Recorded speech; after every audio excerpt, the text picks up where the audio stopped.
एक बाप ने नबी सल्लल्लाहु अलैहि वसल्लम से पूछा, या रसूल अल्लाह सल्लल्लाहु अलैहि वसल्लम, मेरी 3 बेटियां हैं, मैं उनको बहुत प्यार करता हूँ, क्या ये गलत है?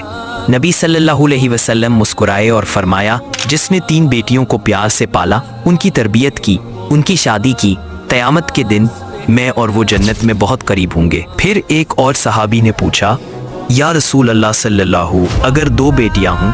आप सल्लल्लाहु अलैहि वसल्लम ने फरमाया, 2 भी। फिर पूछा गया, अगर सिर्फ 1 बेटी हो? नबी सल्लल्लाहु अलैहि वसल्लम ने फरमाया, 1 भी। और सुनो, एक रवायत में आया है कि जो शख्स अपनी बेटी के सर पर हाथ फेरता है, अल्लाह उसके हर बाल के बदले 1 नेकी लिखता है, 1 गुनाह मिटाता है और 1 दर्जा बुलंद करता है। तो आज जो बाप सोचता है कि बेटी बोझ है, बेटा चाहिए, उसे बता दो, बेटी को जितना प्यार दोगे, जन्नत इतनी ही करीब आती जाएगी।